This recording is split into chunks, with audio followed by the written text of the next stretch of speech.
है। कुल 623 प्रत्याशी मैदान में हैं। 11 जिलों की 58 सीटों पर मतदान जारी है। सुबह से लोग अपने मत का प्रयोग करने के लिए मतदान केंद्र पहुंच रहे हैं। पहले चरण में कुल 623 प्रत्याशी हैं।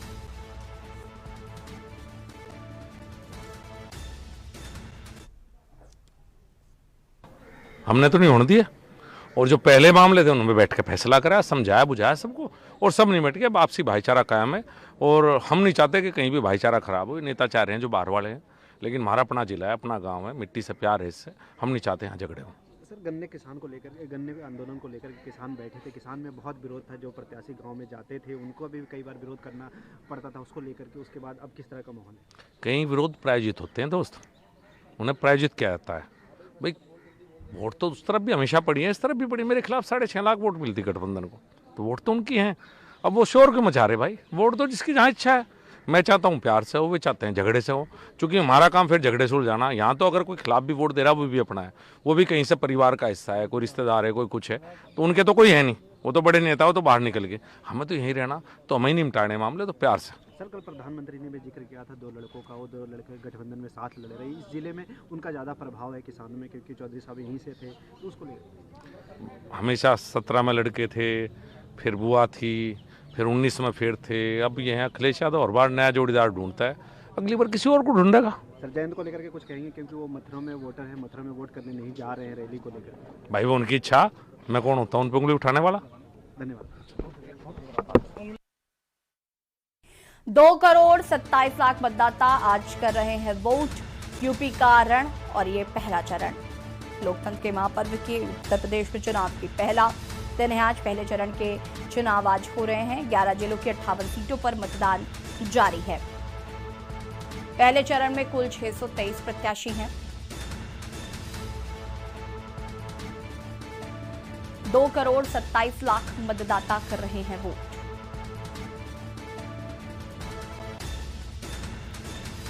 यूपी का रण और पहला चरण। 11 जिलों की 58 सीटों पर मतदान जारी। पहले चरण में कुल 623 प्रत्याशी हैं।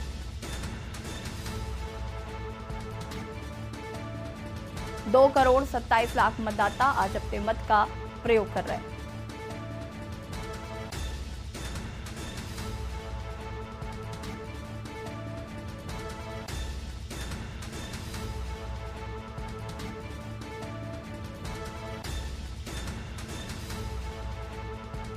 अब पहले चरण में कुल 623 प्रत्याशी हैं जो अपनी किस्मत आजमा रहे हैं। आज 11 जिलों के 58 विधानसभा सीटों पर चुनाव हैं।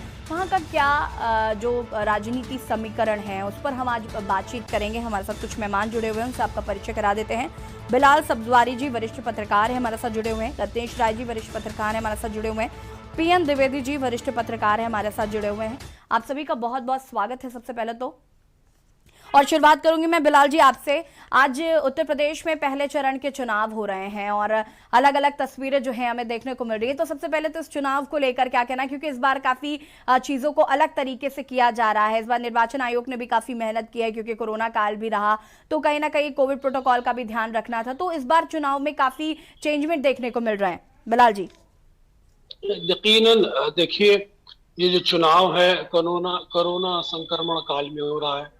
मेरा सभी लोगों से अनुरोध होगा आपके टेलीचैनल। बिलाल जी, आपको यहाँ पर मैं माफी के साथ रोकना चाहूंगी। मुजफ्फरनगर से कपिल देव अग्रवाल जी क्या कुछ कह रहे हैं वो भी सुन लेते हैं। ये हमारा प्रयास है और भरपूर आशीर्वाद, भरपूर प्यार मुजफ्फरनगर सीट में भारतीय जनता पार्टी को मिल रहा है। मतदाताओं में किस तरह का रुझान है? बहुत अच्छा है और शानदार परसेंटेज हो रही है और शानदार उत्साह है। आप देखिए बहुत उत्साह के साथ लोग वोट कर रहे हैं। सर्दी है, काफी धूप भी है, उसके बावजूद मतदाता निकल रहे हैं। और जो देशी और प्रदेश का जो चुनाव करना हो, मुख्यमंत्री का चुनाव हो, तो सर्दी क्या होती है? सर्दी तो वहाँ भी होती है जो देश का नौजवान देश की सीमा पर खड़ा है, वहाँ भी सर्दी होती है। जैसे वो ड्यूटी पर डटा है, ऐसे हमारे मतदाता ड्यूटी पर है। जिस तरह सुबह 9 बजे तक 8% कुछ मतदान हुआ है, तो क्या लगता है कितना अभी बढ़ेगा, अभी बढ़ेगा। पिछले साल का रिकॉर्ड, पिछले चुनाव का रिकॉर्ड टूटेगा? 2%। इस बार उत्साह और भी ज्यादा है, क्योंकि मोदी जी ने और योगी जी ने जिस प्रकार से काम किए हैं, जो कार्यशैली उनकी रही है, उसके प्रति बहुत अधिक उत्साह है। और हमको लगता है कि खासतौर महिलाएं, बेटियां, बच्चियां बहुत शानदार मतदान कर रहे हैं। बिलाल जी अपनी बात को पूरा कर सकते हैं आप। लेकिन हाँ वो खड़ा नहीं ले रहा उसको, ऑडियो स्टॉप कीजिए। बिलाल जी आवाज आ रही है आपको? जी हाँ, आ रही। बिलाल जी अपनी बात को पूरा कर सकते हैं आप। मेरा सबसे पहला संदेश आज जो लोग वोटिंग कर रहे हैं उनसे यही है कि वो कोविड नियमों का पालन करें, अपनी एहतियात रखें और इस संबंध में जो दिशा निर्देश हमें समय समय पर प्राप्त हो रहे हैं उनको खास तौर से ध्यान में रखें। देखिए, चुनाव काफी महत्वपूर्ण है, परिवर्तन का चुनाव नजर आ रहा है, लोगों में काफी उत्साह नजर आ रहा है, काफी पोलिंग बूथ पे भीड़ नजर आ रही है। जहां रहा सवाल चुनाव के मिजाज का, तो अभी तक जो मैं महसूस कर पा रहा हूँ, जो ये एंटी इनकम्पेंसी का चुनाव शिकार हो गया, खासतौर से पश्चिम उत्तर प्रदेश में जो लोगों का रुझान है वो सरकार के विरुद्ध में नजर आ रहा है। गठबंधन खासतौर से आरएलडी और समाजवादी पार्टी के जो लोग जहां पर मजबूती से लड़ रहे हैं, वहीं बहुजन समाजवादी पार्टी के उम्मीदवार भी जो थोड़ा डिप्रेस नजर आ रहे हैं। भारतीय जनता पार्टी पूरी कोशिश कर रही है कि इस चुनाव में अपनी उपस्थिति को दर्ज कराए, लेकिन जो मौजूदा हालात रहे हैं पिछले 5 साल के अंदर, जिस तरह की परिस्थितियां रही हैं, जिस तरह से किसान आंदोलन रहा है, जिस तरह से बेरोजगारी का मसला रहा है, जिस तरह से महंगाई का मसला है, ये सभी चीजें चुनाव पर प्रभाव नजर आ रही हैं। और मुझे लगता है कि सबसे बड़ा नुकसान पश्चिम उत्तर प्रदेश में जो मैं देख सकता हूँ भारतीय जनता पार्टी को नजर आ रहा है। बिल्कुल। रत्नेश राय जी हमारे साथ जुड़े हुए हैं। रत्नेश राय जी वरिष्ठ पत्रकार हैं आप, आपने काफी चुनाव भी कवर किए हैं, कितना अलग देख पा रहे हैं इस बार चुनावी माहौल जो है? बिल्कुल, देखिए जो चुनावी माहौल है वो प्रचार के दौरान ही दिखने लगा था जी कि किस तरीके का चुनाव होने वाला है। आज बहुत महत्वपूर्ण दिन है पश्चिमी उत्तर प्रदेश के लिए जी। जो वोटिंग हो रही है। एक तरफ बार बार विकास के नाम पे वोट मांगा जा रहा था जी, दूसरी तरफ अगर देखा जाए तो जो जुबानी जंग हो रही थी, चाहे वो समाजवादी पार्टी रालोद के जो गठबंधन है, चाहे और जो बीजेपी सरकार है उनके नेताओं के बीच में, तो कहीं न कहीं जो पूरी ताकत है वो झोंक दी गई थी। पश्चिमी उत्तर प्रदेश में पहले चरण का मुकाबला है, तो कहीं न कहीं जो वोटर है उसका भी नब्ज टटोलने की जो सियासी दल है उनको एक मौका मिलेगा कि आगे की उनकी क्या रणनीति होगी चुनाव में, जो आगे के फेज होने में है, तो वो अपनी स्टडी किस तरीके से चेंज करते हैं। तो काफी महत्वपूर्ण है सारे पार्टियों के लिए। बहुत सी ऐसी पार्टियां जिसके लिए करो या मरो की स्थिति हो गई है, क्योंकि चुनाव जीतना इस बार उनके लिए बहुत आवश्यक हो गया है। बिल्कुल। पीएन द्विवेदी जी वरिष्ठ पत्रकार हैं, वो भी हमारे साथ जुड़े हुए हैं। पीएन द्विवेदी जी, आप इस बार चुनावों को कैसे देखते हैं, पश्चिमी यूपी खासकर, क्योंकि पश्चिमी यूपी को फतेह करने के लिए मौजूदा सरकार ने भी जी तोड़ मेहनत की है। अगर हमारे एलडी और समाजवादी पार्टी की भी बात करें तो उन्होंने भी जी तोड़ मेहनत करी है कि किसी तरीके से पश्चिमी यूपी को फतेह किया जा सके। आज वो दिन है, आज सभी प्रत्याशी मैदान में है, अपनी किस्मत आजमा रहे हैं। कितना अलग देख रहे हैं चुनावी माहौल को?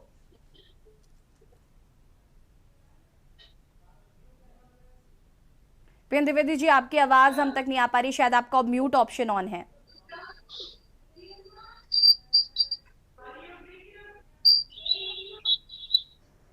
हेलो जी पीएन द्विवेदी जी, सुन पा रहे हैं आप मुझे? हाँ जी, आप मुझसे सवाल कर रही हैं, मैं समझता हूँ। आपकी कनेक्शन अभी प्रॉपर नहीं था इसलिए मैं सुन नहीं पा रहा। जी द्विवेदी जी, मैं ये कहना चाहती हूँ कि इस बार पश्चिमी यूपी को फतेह करने के लिए तमाम मौजूदा सरकार के जो दिग्गज हैं या जो स्टार प्रचारक के तौर पर अमित शाह हैं, जेपी नड्डा हैं, के लगातार हमने दौरे देखे, जनता को लुभाने के लिए हर बरकस प्रयास किए गए। फिर समाजवादी पार्टी आरएलडी की अगर बात करें तो वो भी समय समय पर पश्चिमी यूपी को फतेह करने के लिए पूरी कोशिश कर रहे हैं। इस चुनावी माहौल को आप कैसे देखते हैं? देखिए, जो पश्चिम उत्तर प्रदेश का कुल गणित है जी, वो अगर पार्टियों के एंगल से देखा जाए तो भारतीय जनता पार्टी अपने उन मुद्दों को लेके गई थी, उनके बीच में कुछ चीजें उनके खिलाफ जरूर रही, जैसे मान लीजिए कि किसान कानूनों की बात है, चाहे किसान आंदोलन की बात जी। लेकिन भारतीय जनता पार्टी ने जो पिछले 5 साल में किसानों के लिए काम किए हैं, जैसे सबसे पहला काम उन्होंने जो किया था जी, वो किसानों के कर्ज माफी का किया था जी। और जो मैं पिछले दिनों से लगातार रूरल बेल्ट की खबरें देख रहा हूँ, पश्चिम उत्तर प्रदेश के गांवों के लोगों की बात सुन रहा हूँ, तो मुझे ऐसा लगता है कि काफी हद तक वो भाजपा की गणित पे बात कर रहे हैं। उसमें कई जातियों के लोगों का वर्जन मैंने लगातार सुने हैं। फिर जो शहरी मतदाता है उसकी भी सोच में पहले से रहा है बीजेपी, लेकिन मैं केवल बीजेपी की बात करूंगा तो शायद एक तरफा होगी ये बात जी। जहां तक बात अगर इसी मुद्दे पे, किसानों के मुद्दे पे मैं आरएलडी और सपा के जो पश्चिम उत्तर प्रदेश का टोटल राजनीतिक गणित है उस पर करूं, तो उनका फोकस पूरी तरह से किसान पर है। और आज अगर एक जो भाषा मैं कहूं, अगर टिकैत बंधु बोल रहे हैं, तो वो भी किसानों के पक्ष में वही भाषा बोली जा रही है जो कि आरएलडी और सपा को सूट करती है जी। बीजेपी को वो सूट नहीं करती है। और अभी जैसे अभी एक पहले दौर का मतदान आज हो रहा है, इसी बीच में 2 दिन पहले की अगर खबर देखी जाए तो राकेश टिकैत ने कहा था कि साहब हमारा तो एमएसपी का मुद्दा अभी उस पर कमेटी का गठन नहीं हुआ है और हम इसको लेकर दोबारा आंदोलन करेंगे। लेकिन मैं जो बात मैंने फिर दोबारा गवर्नमेंट की ओर से जो आई, अगर मैं उसको कंसिडर करूं तो उन्होंने ये कहा कि साहब कमेटी का गठन हम चुनाव के बाद करेंगे। अब ये जो वो है कसमकश है दोनों ओर की, एक तरफ भाजपा किसानों को टारगेट करके ये चाह रही है कि कंफ्यूजन में बने रहें, और वहीं दूसरी तरफ जो है राकेश टिकैत साहब जो है उसकी बात को उठाने के लिए पूरी तरह से चुनावों के बीच में तैयार खड़े लग रहे हैं मुझे। तो फिलहाल आज जो मतदान हो रहा है बहुत स्लो है अभी तक का मतदान। जैसे जैसे दिन आगे बढ़ेगा, दोपहर के बाद में मुझे लगता है कि मतदान प्रतिशत भी बढ़ेगा और लोग मतदान ज्यादा करेंगे। दिन का पेज जो होगा वो ज्यादा मतदान के लिए लोगों को गर्मी के साथ आगे बढ़ाएगा। और धूप निकलने दीजिए, हमें भी मतदान करना चाहिए कि लोग घरों से बाहर निकले और मतदान करें, क्योंकि इस बार का मतदान का प्रतिशत मुझे जो लग रहा है पहले 2-3 घंटों का जो मतदान है वो काफी कम है। तो ये कम मतदान जो है वो भी किसी के फेवर में जाएगा और किसी के खिलाफ जाएगा। तो ये सब चुनाव का जो मतदान का अभी जो पैटर्न है वो ये बता रहा है कि अभी मतदान दोपहर के बाद वाला 3 बजे तक का देखना होगा कि कितने प्रतिशत लोग आते हैं बाहर और मतदान करते हैं। सारी गणित जो है वो लोगों के टर्नआउट पे है। इसलिए हम तो ये कहेंगे आज की डेट में आपके मन से कि आइए और मतदान जरूर करिए। अगर आप हमें सुन पा रहे हैं तो मतदान आपका संविधान, एक आपका अधिकार है। आप सरकार चुनने के लिए मतदान करते हैं, इसलिए ये मौका जो है आपके हाथ में है। इसलिए आइए और अपने मताधिकार का प्रयोग करिए और मतदान जरूर करिए। मतलब आप जहां 60% 65% की जो एक्सपेक्टेशन है वो 70 और 80 जाती है, जैसे अन्य राज्यों में जाती है। मैं कहूँ कि अगर वेस्ट बंगाल में जाती है, केरला में जाती है, तो वेस्टर्न यूपी भी पिछली बार 60-65 के आसपास चला गया था। तो इस बार फिर मान के चलिए कि वेस्टर्न यूपी में एक अच्छा मतदान होगा और अधिक मतदान होने का पार्टियों का इंतजार है। देखिए कौन किस तरीके से इसको लेता है। ठीक है पीएन द्विवेदी जी, मैं आपके पास वापस आऊंगी और आपसे आगे की बात करेंगे हम, लेकिन इसी बीच बागपत से बड़ी खबर आ रही है, वो भी आपको बता देते हैं। बागपत से बड़ी खबर, मतदान के दौरान